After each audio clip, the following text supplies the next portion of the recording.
I'm kind of pitching myself here as somebody who's an experienced investor, but always, I'm definitely new to this business as well. I just want to speak about this product and just how much, it has really helped me, propel myself, get better with talking with sellers, actually be able to close a deal.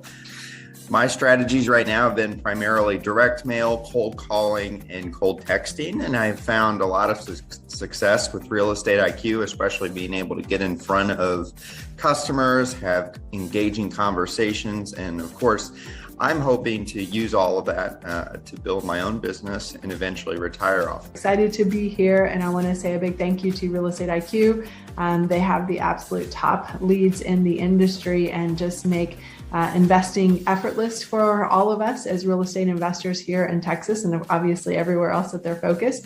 And I'm proud to be associated with Real Estate IQ. Love what you guys do and love how you all help investors so that we can focus on the thing that makes us the most money, which is the job of real estate investing. I wanted to jump on this morning and give a shout out to Real Estate IQ.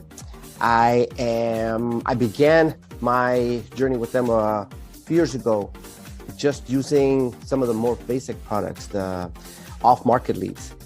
And since then, growing and visiting and talking with not only Steve, but other people who are involved with Real Estate IQ, I've had the opportunity to actually not only be a client, but I also became an investor with them. And that is one of the beauties of being able to be part of Real Estate IQ, is it gives you the opportunity to grow as an investor, especially in real estate.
I'm kind of pitching myself here as somebody who's an experienced investor, but always, I'm definitely new to this business as well. I just want to speak about this product and just how much, it has really helped me, propel myself, get better with talking with sellers, actually be able to close a deal.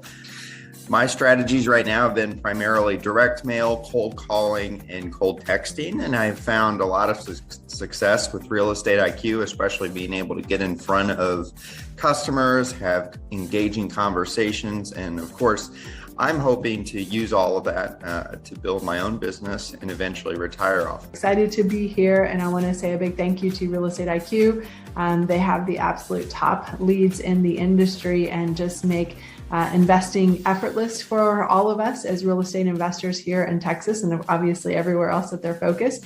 And I'm proud to be associated with Real Estate IQ. Love what you guys do and love how you all help investors so that we can focus on the thing that makes us the most money, which is the job of real estate investing. I wanted to jump on this morning and give a shout out to Real Estate IQ. I began my journey with them years ago, just using some of the more basic products, the off-market leads.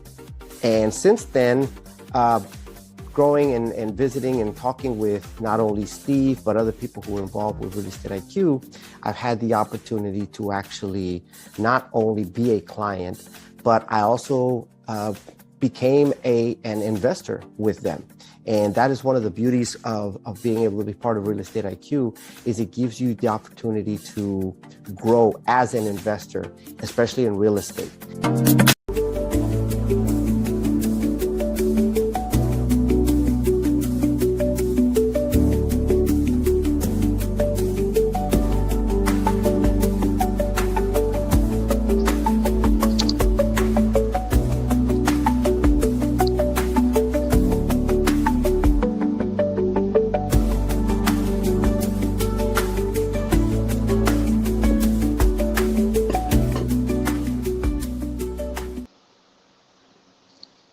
All right, good morning, everyone, and welcome to today's exclusive event with Real Estate IQ. It's another Thursday, so it means it's another good learning session from Real Estate IQ. Hello, everyone. We're thrilled to have you joining us today. It's 11 a.m. And today we will be uncovering some of the most important information that real estate investors must have in order to navigate through uncertain markets. So at Real Estate IQ, we're very passionate about empowering investors with the right tools, data, and strategies to succeed in today's market. As a lead generation company, we have helped thousands of investors find off-market leads, negotiate smarter, and build high-value portfolios. And our mission is very, very simple: to help one more person to win. Well, today, without further ado, we're honored to have Steve Liang, one of the co-founders of Real Estate IQ, join in with us today to teach about pre-foreclosure. Steve is a seasoned real estate investor whose proven strategies have unlocked thousands of lucrative deals. With years of experience navigating pre-foreclosures, mastering negotiation tactics, and growing a high-value portfolio, Steve has a wealth of practical insights to share with us today. His expertise has transformed the way investors approach off-market opportunities, and he's also here to reveal the secrets that can take your portfolio to the next level.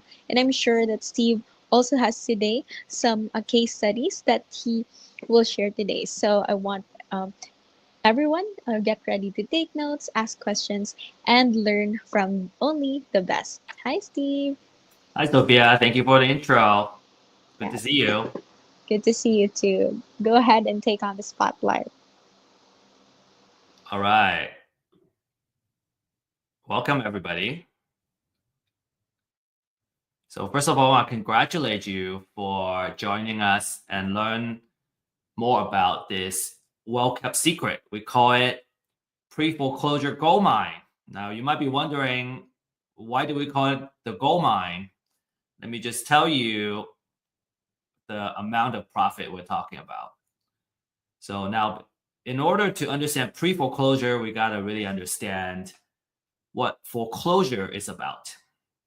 foreclosure auctions, depending on where you are, happens about every month, maybe depending on what state you're in. It could be every week. And it allows banks or maybe the county, depending on what kind of foreclosure it is, to auction off properties that have been late on their payment. You can usually get the deal at 50 to 75% off of the market value. Okay.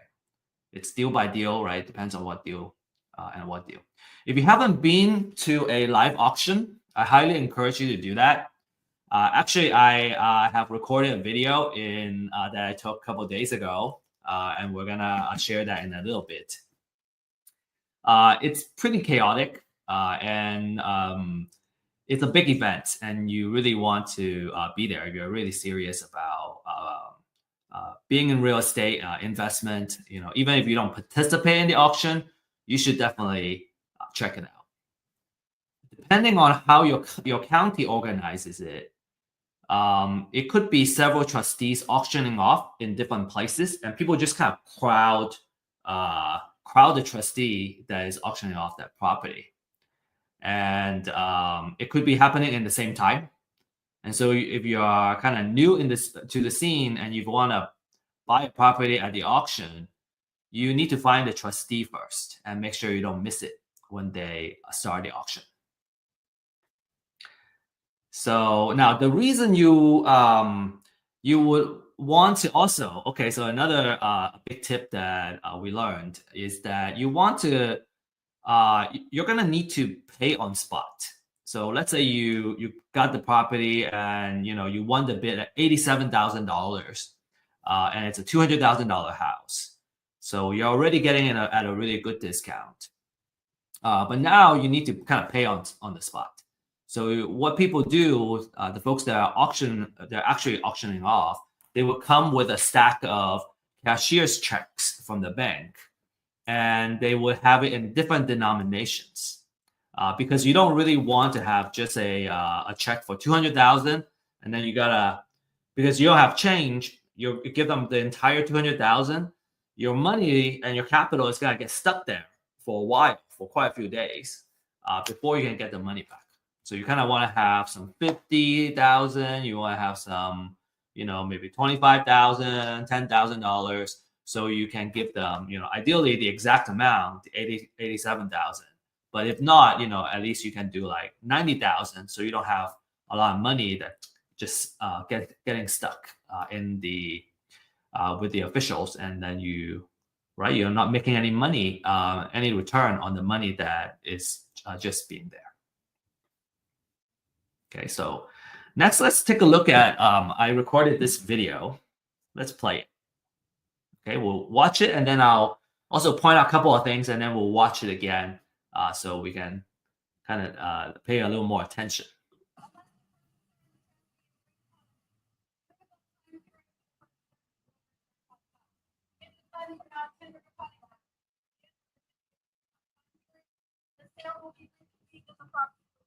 Yeah, okay, so really short video, about 10 seconds or so. So a couple of things, I'm gonna play again, but a couple of things I wanna point out for you is, number one, the lady was announcing and she was making the disclaimers before the auction start. So the auction hasn't started, she was just kind of reading off the things that you should know about before you really actually participate in the auction, such as you're buying it sight unseen, there might be other liens on the property and all that stuff.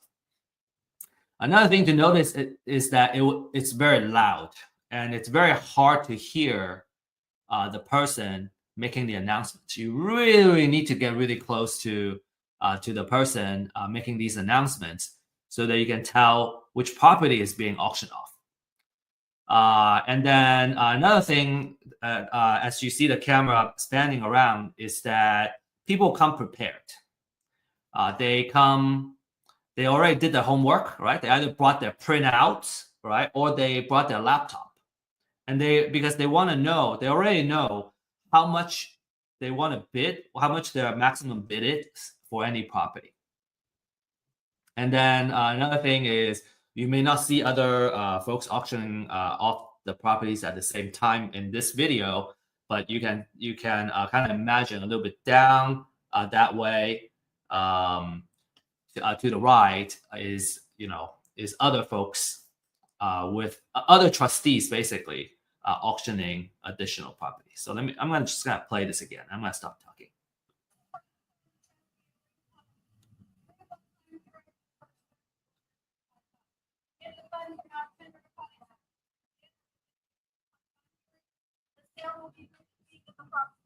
Yep. Okay. So that's it.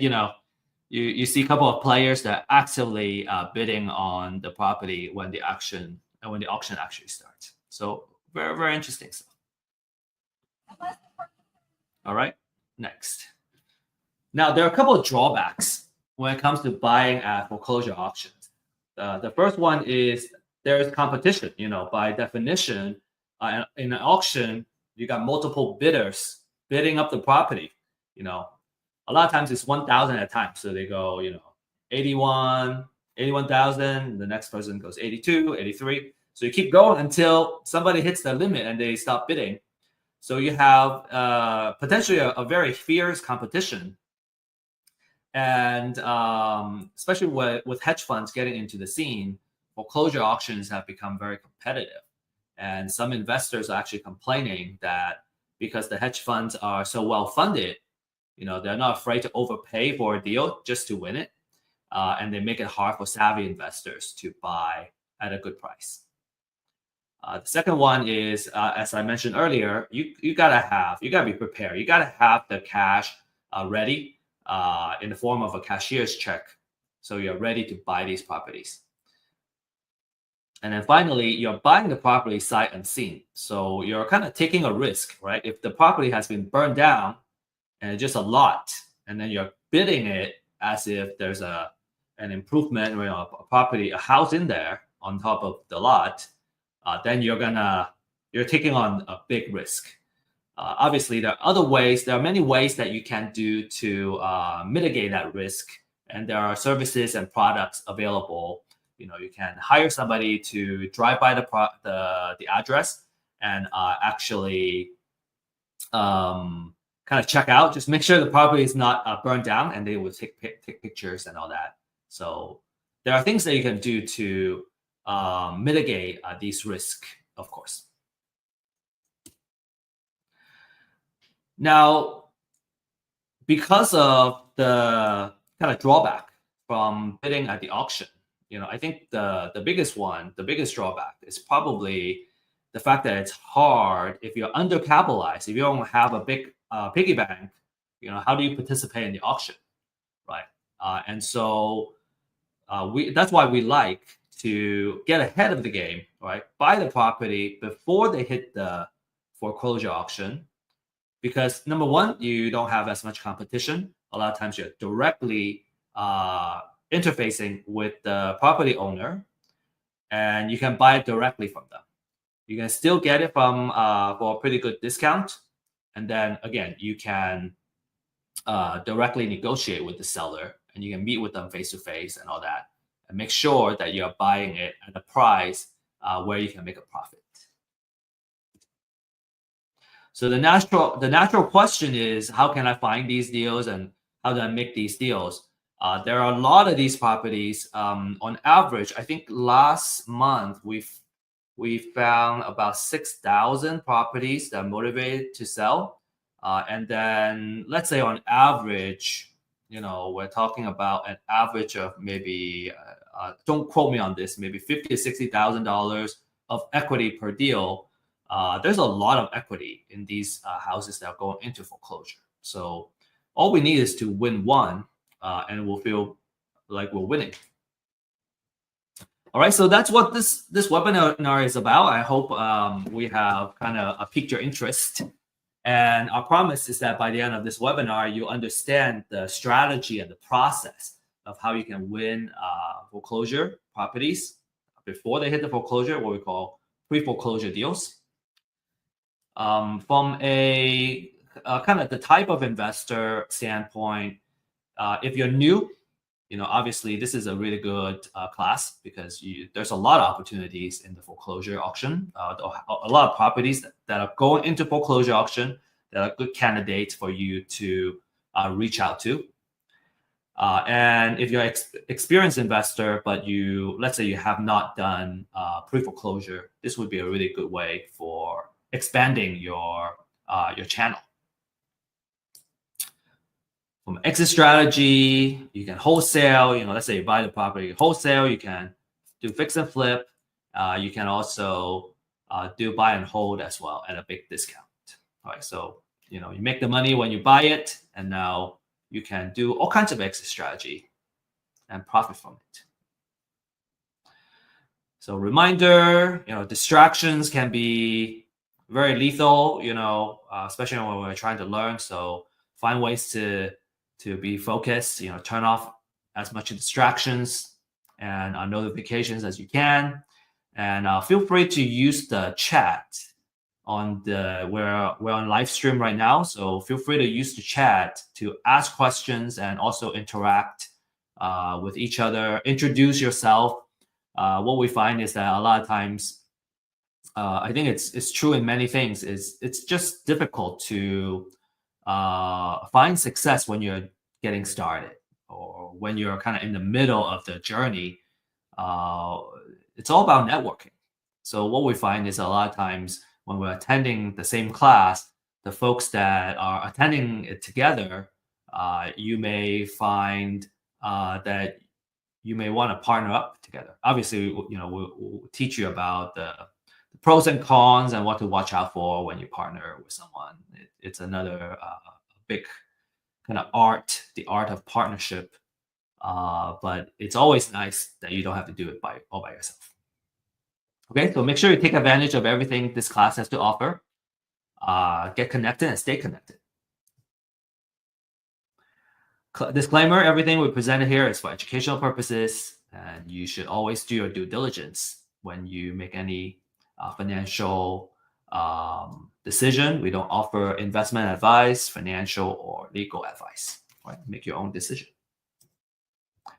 My background is I have experience in marketing, data. I'm kind of a data guy, and we use the data for marketing. So kind of naturally, I'm also a marketing guy. And my background is in science and engineering, and I was always very interested in real estate.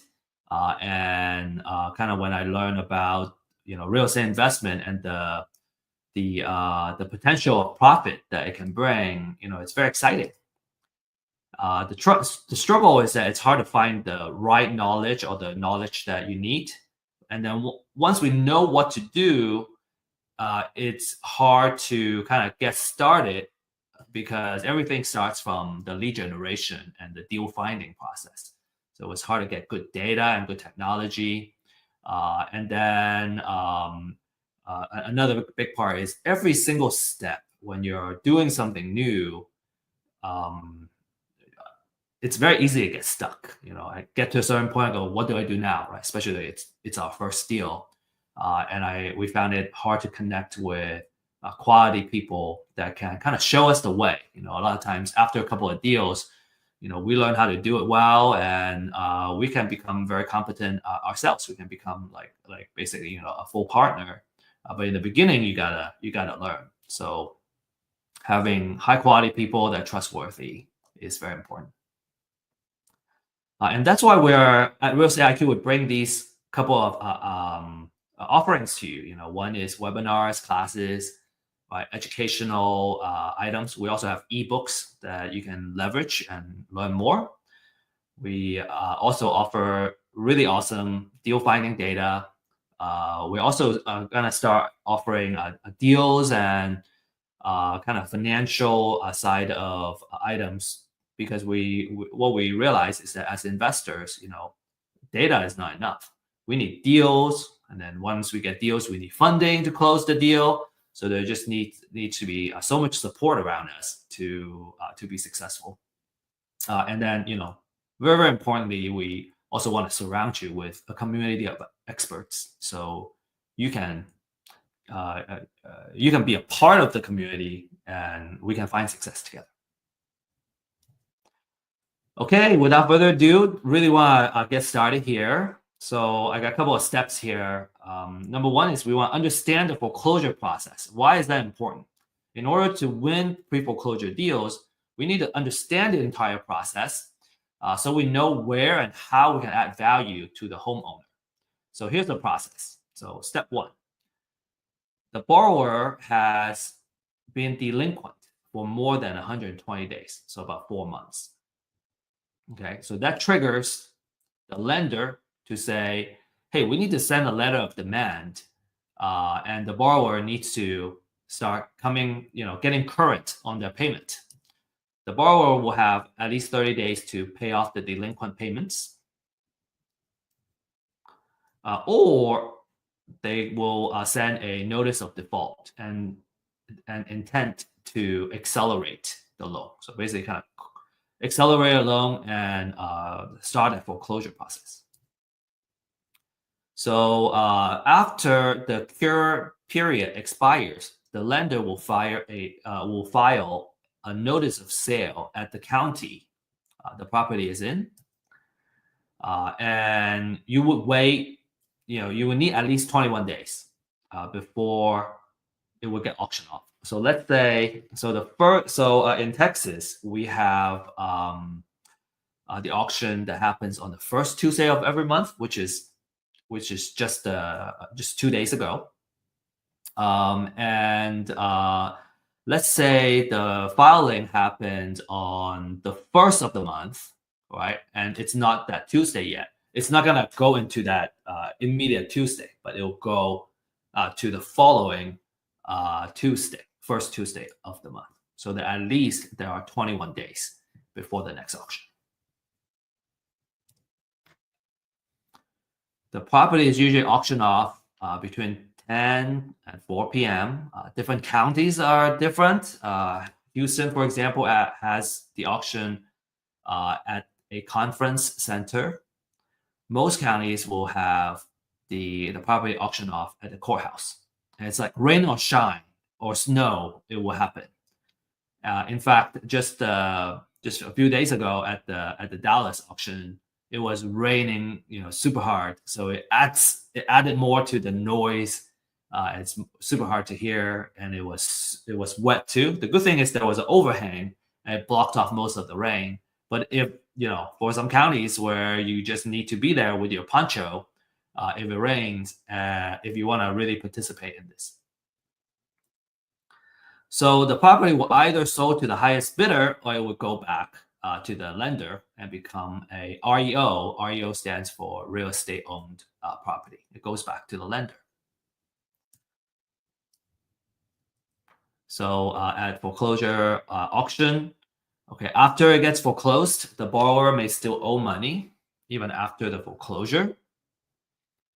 And if the total debt is not fully paid off by the foreclosure sales price, the lender may choose to seek what we call a deficiency judgment against the borrower.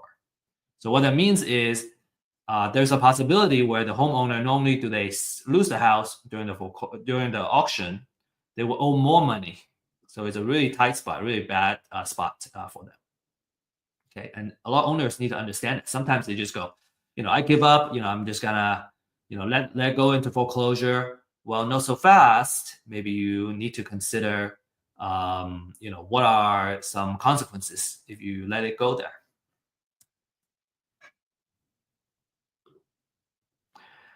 Okay, there are also, the different kind of liens. If there are junior liens on the property, so let's say the foreclosure is about the primary mortgage, and there are maybe some second liens and city liens, all kinds of liens, HOA liens on the property. Well, the foreclosure is gonna wipe out all those second mortgages and junior liens, but the foreclosure doesn't eliminate debt.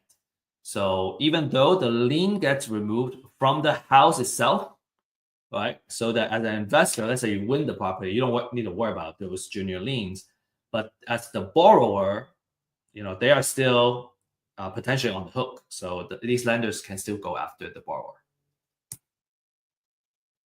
Another thing is that you have federal tax, state tax, and local tax liens. They would still survive, which means that, let's say you're the investor, you won the bid, you wanna know what federal liens are on the property. You want to know if there's any state, county, or city tax liens. Those are senior liens, and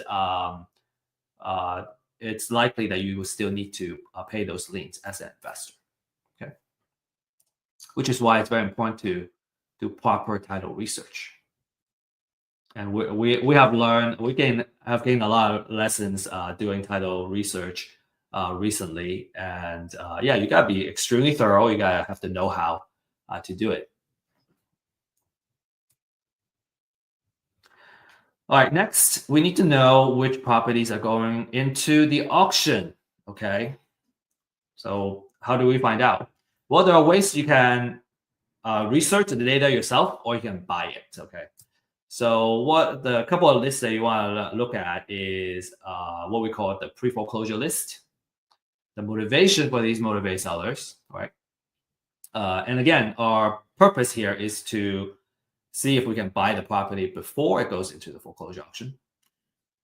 The market price is between $200 to $300 a month for an entire metro area. Okay, I think it's still a really good investment, because let's say you win a deal, a wholesale deal, and we're talking about $10,000 profit. So it's not that not that big of a price to be paid. Another thing you can ask for is called the appointment of substitute trustee.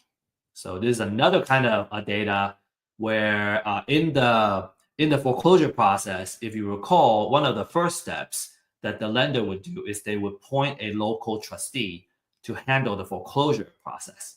And so that's usually a signal, if the appointment of substitute trustee has been filed, that's usually a signal that the house is going to go into foreclosure. So that's what we call a pre-foreclosure. And you get to be more ahead of the game for those, more ahead of the game than the folks that are just looking into pre-foreclosure. And you can do marketing, and you can kind of reach out to them. Perhaps the drawback for this list is that they are not as fully motivated. They know they still have some time. They understand they have a ticking time bomb, but it's not like the foreclosure date has not set usually in this case. So, but it gives you more time to do marketing and kind of nurture these folks, nurture your leads. All right, so a free way to do it is you can Google your county name, and then you say notice of sale, and you should usually get to a website where you can start looking at the foreclosure document. So this is what a foreclosure document looks like. It talks about, this one has the address, it has when it's gonna show up and all that stuff. There's a lot of information here. Time and date, and the county is going to get auctioned at. And then you will need to do some further research of who the owner is. Sometimes the owner is on this paper. Sometimes you have to do further research.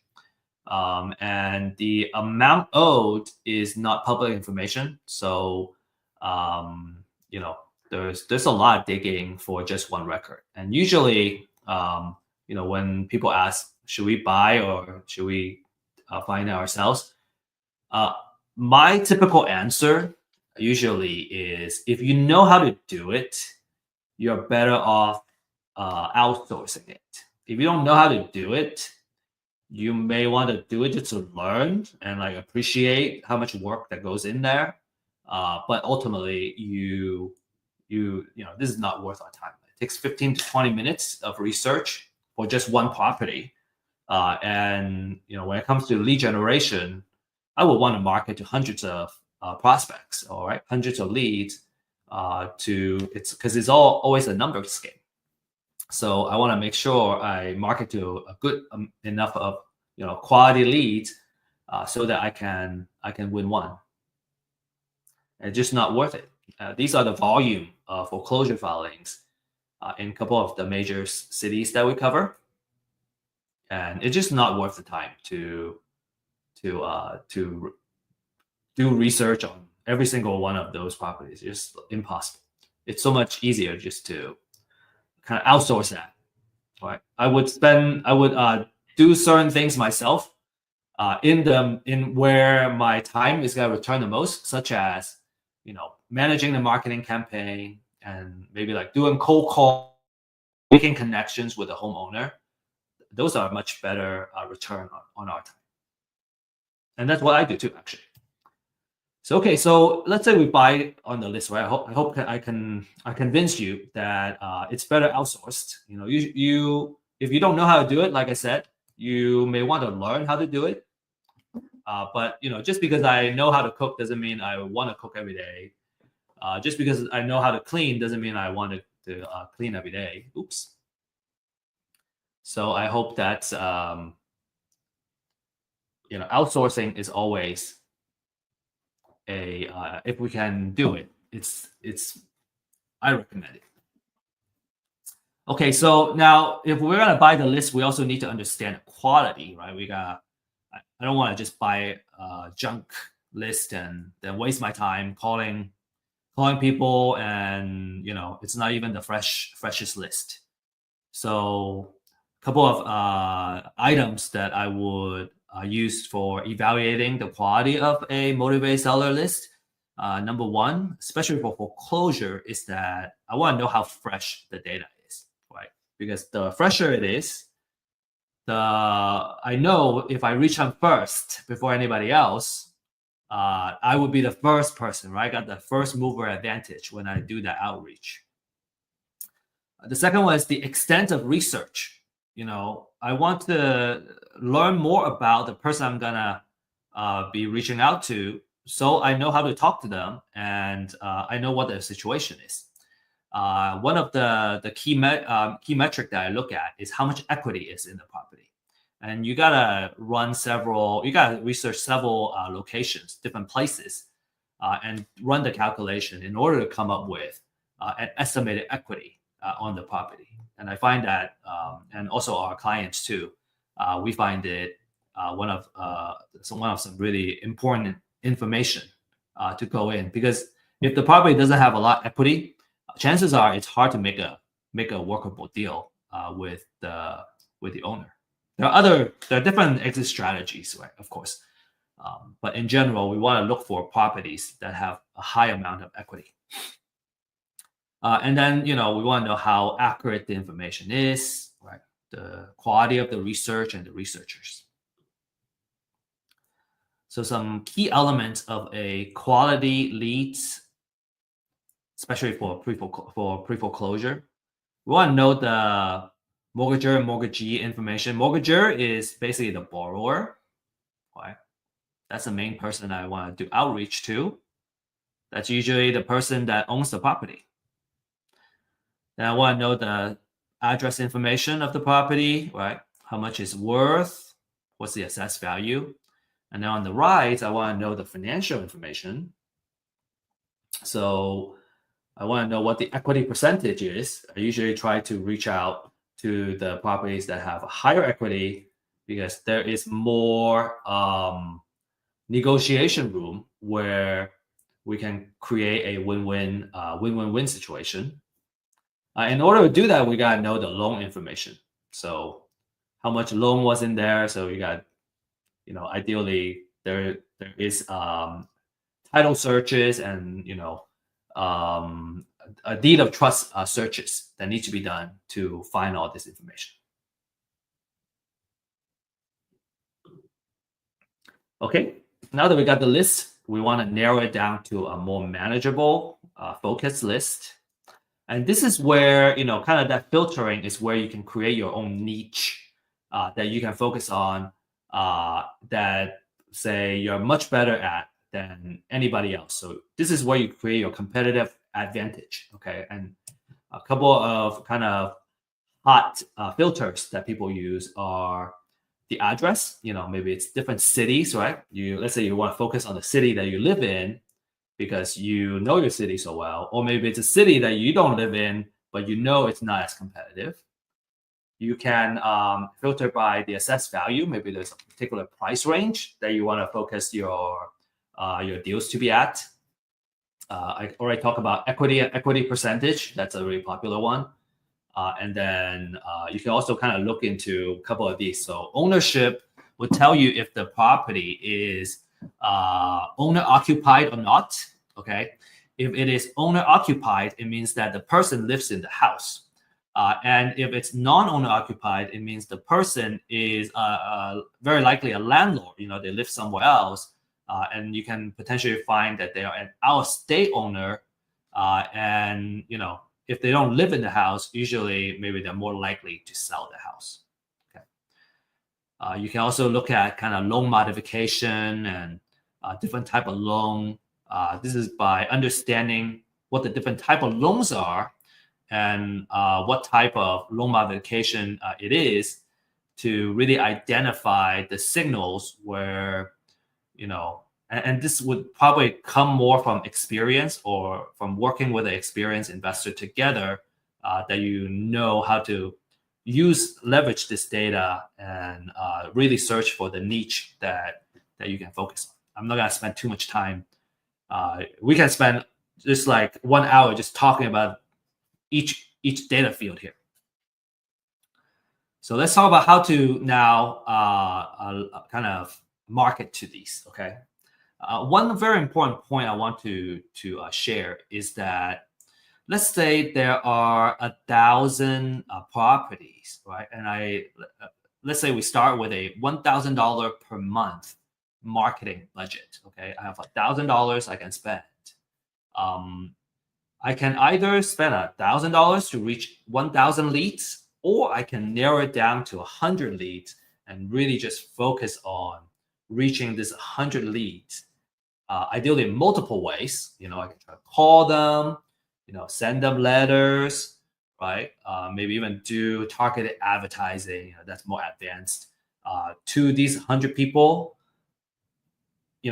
Because now I'm spending $10 per lead, right? For if I have 1,000, I'm only marketing to 100 leads. I'm spending $10 of marketing budget to reach that one person.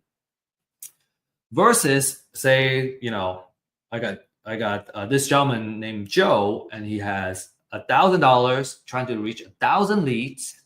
So on average, he can spend $1 per lead. Okay, so who do you think is gonna win out? The person that spends $10 to reach one for each lead, or the person that spends $1 per lead and try to reach them, right? $1 versus $10 to reach the same person. I can't see your responses, but I hope you would arrive at the conclusion that, man, if I have more marketing budget, right, I can reach the person, and I am more likely to win out and reach this person, build trust with this person, because I'm spending $10 on this guy versus my competitor that's spending just $1 on the same person. And there are many things that you can do, right? With $10, with $1, man, $1 buys us a stamp and some change, and I don't know what to do with the change anymore. It's so hard to. $1 we can't really go very far in terms of marketing budget. Okay, so let's next talk about the different kind of marketing campaigns we can use. Now that we have a focus list, we have a very popular class. It's called The Secret of Building an Endless Deal Flow. And it's about creating marketing campaigns that you can do to build a consistent pipeline for deals. You can really, when it comes to marketing, you can apply it to reaching motivated sellers, or you can apply it to, any kind of business. So it's just a really awesome business class in general. And if you enjoy this upcoming segment and you want to learn more, I would highly encourage you to take that class to learn more about marketing. Okay. We also have other speakers and topics that really kind of go deep into some of these items too, such as door knocking. We just recently had a door knocking class, which is phenomenal. So door knocking means you're showing up at the person's door, right? You need to know their address. You need to know who you're talking to ideally. The advantage is that you can talk to them in person and you can build trust quickly. I kind of pointed out here that the effectiveness of a door knocking campaign really depends on the quality of the list, right? You gotta know you gotta have the right address. You gotta know, who you're talking to. This allows you to talk to the homeowners in person, and you get to see the house right away. A lot of times, let's say that they're already ready to sell. You can just go and see the house. You don't need to make another appointment to see the house. To be successful, you need to have the ability to strike up a conversation and build trust very quickly. You also need to have a thick skin. Some people just don't want to talk to you, right? Maybe they scream at your face too, and so just being okay with that. If you're more introverted, like myself, maybe you don't like talking to people. You prefer not to talk to people face to face. You're gonna try other marketing methods. Right. Door knocking is by far the most successful campaign and marketing method that I know. Through our clients. Next is you can do cold call. So we provide a skip trace service. So we skip trace all the properties that are going into foreclosure. You can have multiple phone numbers you can call, and just a tip is that when it comes to phone numbers, because we're using a third-party service, it's very hard to guarantee quality. And usually phone number skip trace, it's just very difficult to get 100% accuracy. So usually we get about 70% hit rate and 70% accuracy. So there are folks that you call and maybe it's a wrong number. That's okay. We got all these numbers, so we can just keep calling. Right? Somebody is always right. Some say some will, some won't, but someone is always waiting. I want to share this cold call script with you. This is also has been shared in another class from our speaker, and I really love their script. So I have started to use it, and that has produced for me as well. So when you call and they pick up. Right. So all you need to say is, hi, is this Mr. Lawrence? And then they go, yes, this is Lawrence. Who is it? And I go, hey, my name is Steve, and I'm just curious if you're aware that your house may be under foreclosure.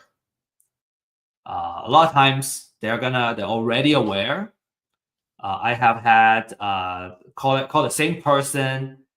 That same name, a person with the same name, but just a wrong number, and then they say no. But most people they're already aware, and maybe they're already working with an attorney or something to try to come up with a solution. And so I really like this number 2 and number 3, where number 1 is, have you been able to get with a bank to review any options?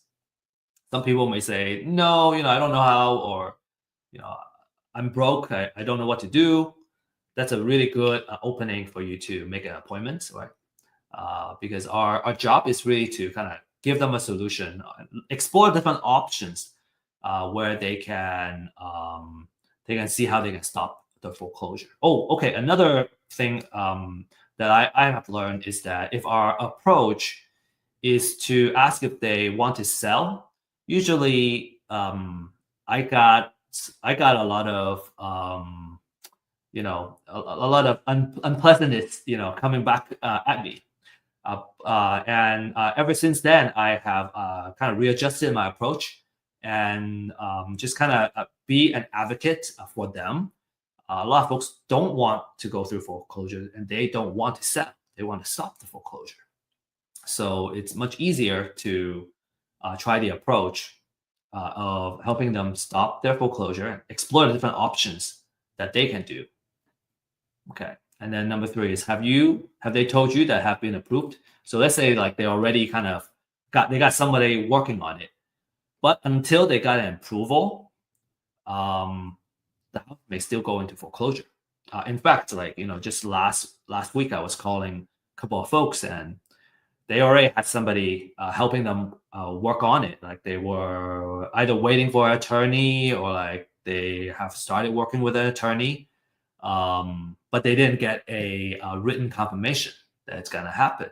So my advice to them is, make sure you got something written by the end of Friday, so at least you still have, next Monday to kind of follow up. But like by Monday, if you don't get that, your house may go into foreclosure. So it's okay that we don't win the deal, but at least we're helping them, right? The other one I want to share with you is the voicemail script. Okay, this has worked out. When I have scripts, what I realize is with enough practice, I can overcome my call reluctance. And maybe it happens slowly, but if you can just kind of set a goal to make 5 calls, 10 calls to start, maybe sometimes, let's say you're just getting started, just making like 1 or 2 calls just to do that. It will help you kind of break through and get really comfortable, because it's all about having practice. So this voicemail script comes from a book called Rainmaker Conversations, I think, or like How to Become a Rainmaker. So it's a sales, really good sales handbook. Really short too. I highly recommend it. So without reading this to you, I'm just gonna leave it here. You can take a screenshot and practice it and see how well it works for you. Okay, I'm gonna leave it up here, and I'm gonna start moving on. Okay, now talking after we talk about these couple of strategies, another strategy we could have talked about is using direct mail and handwritten letters and send it to them. Usually these campaigns are best when it's all combined together, trying to reach the same person in different ways. That usually works the best. Okay, so next, you want to reach out and listen. You want to let the owner know that you want to help them. And foreclosure is a very stressful situation, so you want to be very empathetic and mindful. And maybe the appointment will lead to that they want to sell their property. Maybe it doesn't, but every single time you can make an appointment and have a meeting, you're just that much closer to making a sale, right? Or making the deal. So these are a couple of CRM stages that's also kind of my recommendation. You can certainly start with an Excel sheet to do the tracking. But let's say you start having more leads that you need to manage, then you need to start setting up different stages so you can kind of look at the pipeline and the health of your marketing pipeline. And we'll talk about this more in our marketing class. But the different stages that you want to set up are here. Okay, so going from stage 1 to stage 9. My recommendation: take a screenshot, and if you have questions on how to implement this and all that, we can talk more. But if you are familiar with CRM, you already know what I'm doing, what I'm saying here. If you're not familiar with the CRM, I think it would be a longer conversation. Next, it's very important to do a good repair budget. And you don't necessarily need to know how to do it. I just want you to be aware. If you're new, right? I just want you to be aware that the house very likely is going to need repair to bring it up to the after repair kind of condition, right? And when you make an appointment and meet the seller at the house, you have an opportunity to come up with the repair budget and come up with the estimate. So the better you are at doing it, the more accurate you're gonna be, and then you can come up with the best offer. Right? You can come up with a really good and solid offer.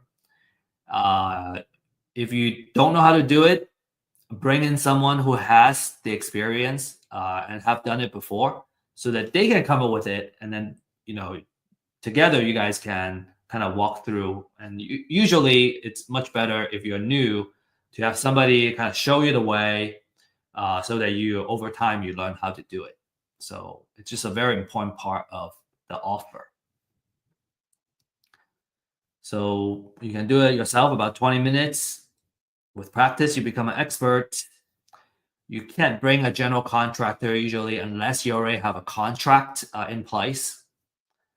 And then, like I said, a recommendation is to have a mentor or coach or a more senior partner that can come in and kind of fill that role. Okay, so next step, real quick, you want to, now you can negotiate the price. All right, let's say they want to sell, and it's in a situation where you can give them an offer that can create a win-win.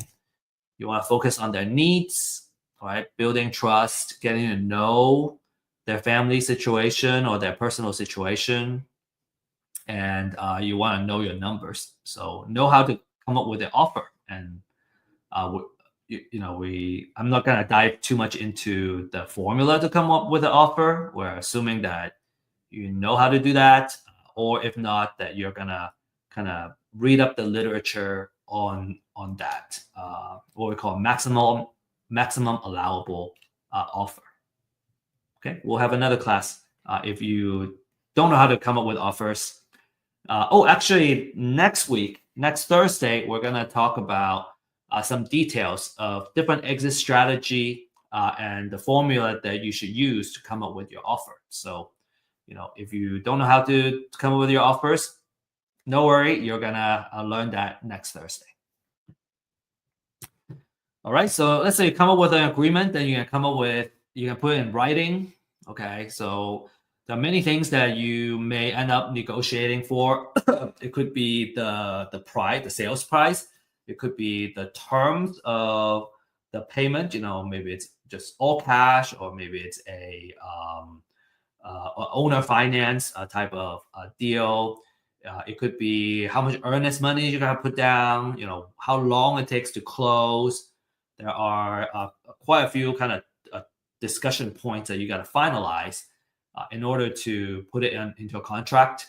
And when I first had to do it, it was also very difficult to learn how to come up with a contract. So, having somebody that can walk you through it is something I highly recommend. You can learn so much faster, when you don't need to struggle through every single step yourself. All right, and then there might be title issues to be aware of as well. You want to know if the property has other liens. Maybe there are junior liens and some senior liens on the property.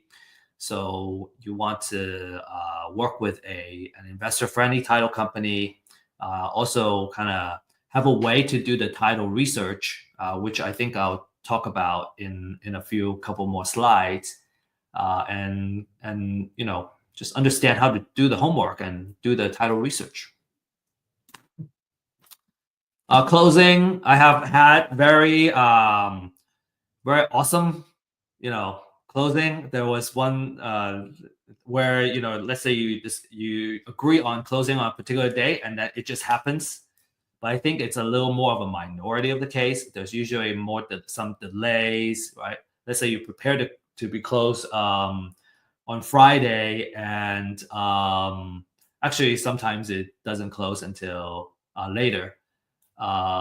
So just kind of be prepared for contingencies, and if you have a good contract and a seller you already built trust with, you can minimize a lot of the problems.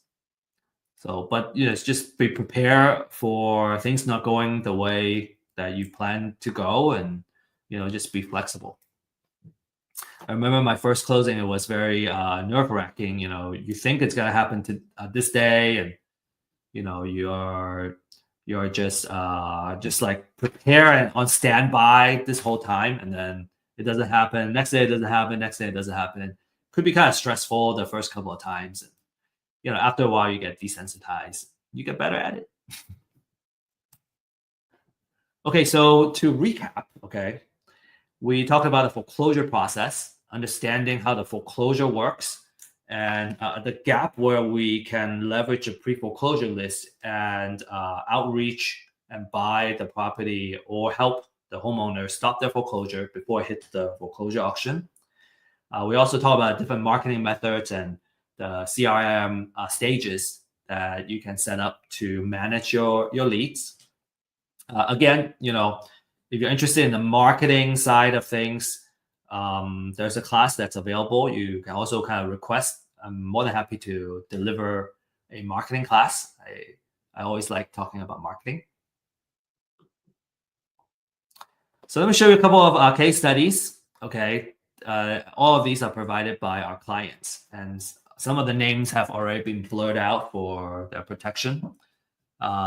This one, for example, is a $46,000, $500 profit, and this is a wholesale deal. Okay, the next couple of deals is all wholesale. Like, you know, these are big profits for a wholesale deal. Typically, just once you want to set the right expectation, is that, you know, $5,000 to $10,000 per wholesale fee is already a really good profit. And these are just very outsized profits because we have this awesome client that just does so well, and we kind of handpick the most profitable ones. Okay, so the next one is even bigger. The next one is 85,000, and then the next one is 88,000. So again, don't let these big numbers kind of set your expectation. Expect about $5,000 to $10,000 if you wholesale a deal in terms of making, you know, how much profit you can expect from a deal. But, you know, these outsized profits are not unheard of either. And, you know, folks are extremely happy when they can make this much. Yeah, and you know, one of the success stories that I share is actually, you know, the client that shared these cases.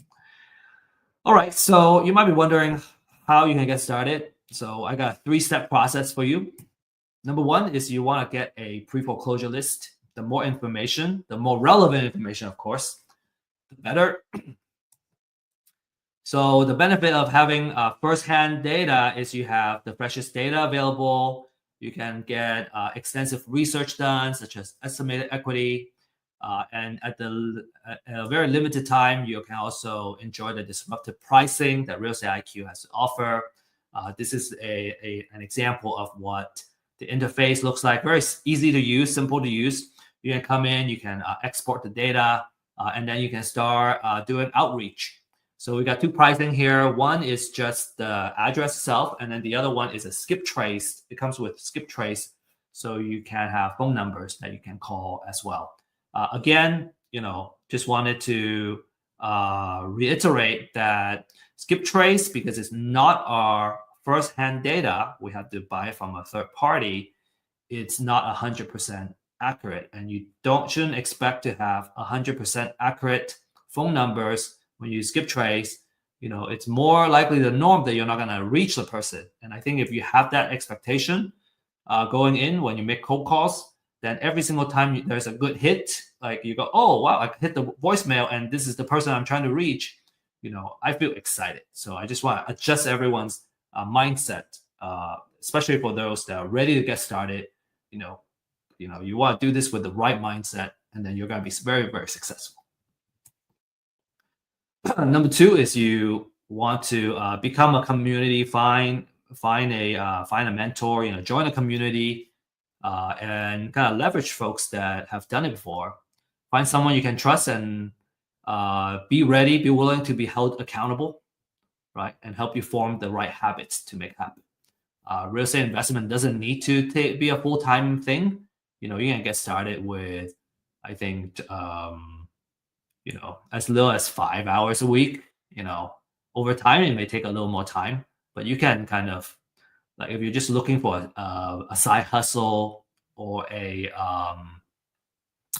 buy 1 or 2 properties. It doesn't take up that much of our time, and you can do extremely well. Okay, number 3 is you gotta do the title research. The cost for title research is between 40 to 75 per property, and that's through a title company. There are different service providers that provide title research. We're actually working on a title research project right now, and we want to offer this service at a better pricing than what's on the market right now. All right, couple of success stories. This one is $8,000 profit. No, okay, sorry. The next one is the $8,000 profit. This one is using Real Estate IQ to get his first deal and getting started. Profitable growth with substantial gains. When you don't have to worry about leads, right? You can just focus on the outreach and the marketing.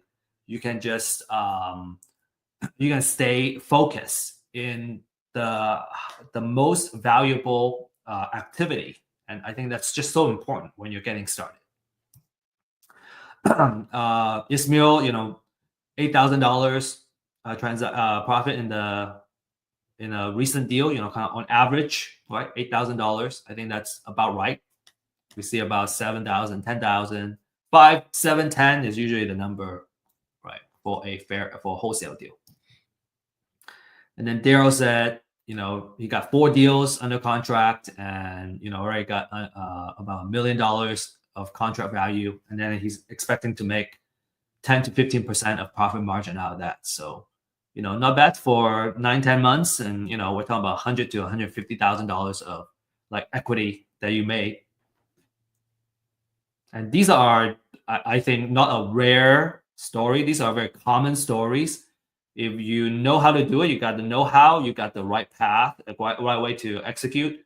Within a year, maybe sometimes a little longer, you can build a pretty good amount of equity, real estate equity, in the deals, and then you're looking good. Maybe it's not liquid when you sell. When you sell the properties, when you become liquid, but when you're sitting on those equity, it's kind of really nice as a real estate investor, knowing that you have built the equity and the wealth already within those deals.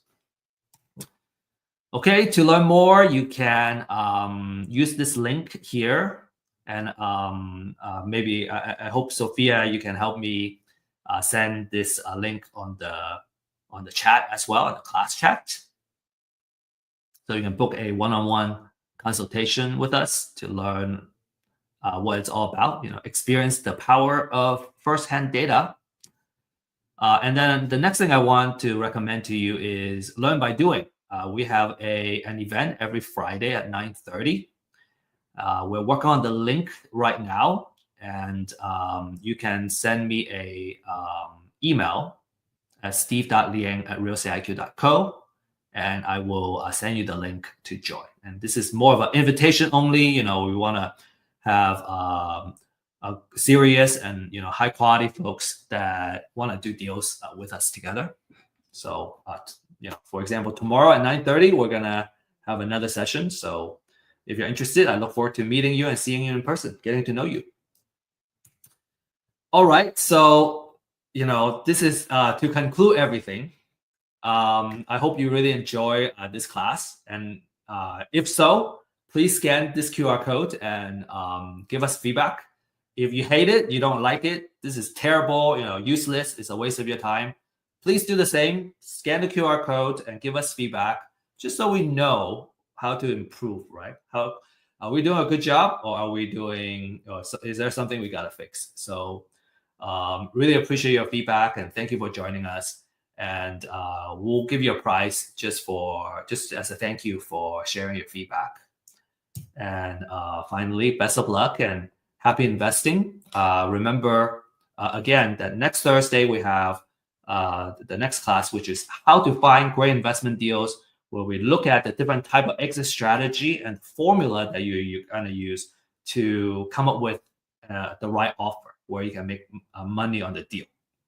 And then tomorrow on Friday, 9:30, you have the online meetup, or MAP online meetup, where we really talk about live deals. We can go over some case studies as well of actual deals, and just learn by doing. If you have a lead, you need help how to close it, or already got a deal under contract, and you want to know if it's something that you can profit on, because sometimes we're seeing is that the folks can get a deal under contract, but then because the term and the offer were not done well, you can turn it into a profit because your offer is just way out of whack. So we're more than happy to give you support and share our experience, and we can make some deals together. So that's it. That's all I got for today, and you can save my email address, and I look forward to getting in touch with you. Thank you, everybody. Okay, so Sophia, the stage is I'm passing the stage back to you. Yes, so actually, we have a lot of questions and comments during Wow. the event. So, would you mind helping me go through all of them and address these Yeah. comments? So, first, I think you have mentioned this earlier on how can you know what properties are up for bid. I think this one is for the auction. Yes. So that's where you can get the pre-foreclosure list, and then you will know that those are the houses. Now you got to understand that because it's possible that the house that was scheduled to go into foreclosure may end up not going to foreclosure. Mm. So there are times where let's say you do all the due diligence and you try to buy the property at the auction, it already got bought up by another investor, for example. So it may not show up there, but you got the list, so you know which ones were kind of scheduled to be there. Okay, so this one from Michael Williams. So from time of county posting to time that data is made available on REIQ, how fast is that or fresh is that? How quickly are the leads provided in your list? Yeah, typically we can offer you about 2 days to add. Some counties faster, some counties maybe a little bit slower. We have a pretty robust system, and if there's some kind of delay, let's say the county is delayed, we'll also tell you. Okay. So for our next question from Patrice, how much equity should I consider to know it's a good deal? Okay, that's a really good question. How much equity should I consider to be a good deal? I have folks so if you look at the data, you would find that you can probably find some that are 50% equity, more than 50% equity. And those are extremely good deals because you're kind of buying it 50 cents to a dollar, or there's, more than half of the amount that you can negotiate for, right? You would find that if you kind of change that to more than 40%, now you have a lot more properties that fit that criteria. So I don't know. I think maybe depending on your strategy. So if we're kind of really focused on the amount of equity, I think more than 30 to 35, those are really potentially good deals. Because another thing you gotta add on to that is, what if the house needs a lot of repair, right? And all that rehab budget is gonna eventually come out of this equity that's already in there. So you kind of want to have some buffer there. Usually people prefer to have, not screen out so much opportunities that you may lose out. So, maybe a third, just drawing a line in the sand as a recommendation, I would say 30% is probably Okay. Good stuff. Okay, next one from Lynn Saylor. Do you have scripts on setting profitable prices or negotiation tips? Okay. Scripts on setting profitable prices. Okay, I assume that when you say profitable prices, we're talking about for you as an investor. I would, my approach is I want to be transparent with them. And what we find is that, and I think we'll go over this in next week's class, there's a formula that we follow to come up with the offer because we need. So first of all, we need to make sure that we can make a profit because we're in it to, right? It's a business. There's overheads, right? We still want to be able to, this is not a charity, right? So the formula already have the built-in numbers that you want to use. And so a lot of times I just tell them, hey, because of the other kind of cost that's involved, I need to follow this formula. And based on the number, this is how much I can offer. Like, there are folks that really want to know, I just write down the number for them. And then, then we're solving the problem together instead of, going head to head. And I think, at least in this case, you really want to have we're in it, we're facing the same problem together instead of we're negotiating in a hostile situation. Yes, because after all, you need to build a relationship also with the homeowner. So Right, you don't want to be hostile. Yeah, a couple of approaches, our speakers have also shared in the past is, that that you guys we are on the same side and there's a bad guy. We're trying to fight the bad guy and we're not fighting each other. And I really like that mindset and the positioning. Okay, well, we have Ray here. Ray is a beginner. I want to learn how to find, approach distressed homeowners, get property under contract, and then wholesale contracts. What is your recommendation? Oh yeah, and Ray, I think my recommendation is to join our class at 9:30 tomorrow. So it's a meetup, and so we can go over the process and all that. This is the how to find, approach, get property under contract, the entire process. We have a 90-day program actually that if you are committed and you're gonna go and execute, we believe we can get you a deal in 90 days. And so you can just follow that process and we'll help you find success, going from beginner to getting your first deal. Okay. So from Robin, I believe that this is for the map class. Do you have to be in Texas to be part of the event? And you don't. You can join us online. It's gonna be an online Zoom event. We find it to be the most kind of inclusive for folks that are not in the same city, for example, and also what do I want to say? It's the most inclusive because we can do it online. Oh, it's the most efficient because you don't have to actually go to a place. You can just, right? It's just so much easier to meet when we can do it online. Yeah.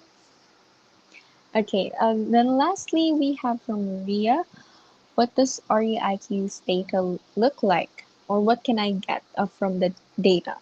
Yeah, What information? that's also a really good question. I think for the sake of time, we want to direct you to sign up for for the one-on-one consultation so that you can kind of see it. Our consultant is going to share with you the data that's available on our portal, and then how you can use that data to do your marketing. What about, so Rodin is asking the 90-day challenge. Okay, you want to sign up for the 90-day challenge? You can also talk to our consultants. Join our one-on-one consultation and ask about the 90-day challenge. We'll hold your hand and we'll help you make your deal happen. You just gotta commit to like showing up and also doing the work, and you get a deal in 90 days. Okay, so I guess that's all we have for today, Steve. Thank you so much for joining us today. And for next week, I know that this is a two-part class. One is today for pre-foreclosure, and the next one will be next week, Thursday, the same time. on how to find great real estate deals. We will still have Steve as our speaker. And if you want to register and continue this conversation on how to get deals, how to start, then you can register through this QR code. So let's give you time to scan that QR code. We'll give you around 5 seconds. Thank you. Okay. Additionally, we have, again, to reiterate Steve's point, we have a map class tomorrow at 9:30 a.m. So if you want, if you couldn't access or if you couldn't access the email or anything, you can also type in map on the comment sections, MAP, if you're interested, and we can reach out to you personally if you're interested with that. Also tomorrow, we also have a Friday open house at 11 a.m. CDT. So if you're also interested in learning more about real estate IQ, how these pre-foreclosure lists also work, or how does it look like the comment that we got earlier, what can you get from those? Then aside from the consultation, we also have an open house tomorrow, free for everyone to attend. So if you're also interested in that, you can type in Friday on the comment section if you're interested in those events. So let's give you time more to register and comment for our Friday open house and for our map class tomorrow. So the map class would be earlier, 9:30, and the Friday open house would be later at 11 a.m. Okay, so I believe everyone's already registered.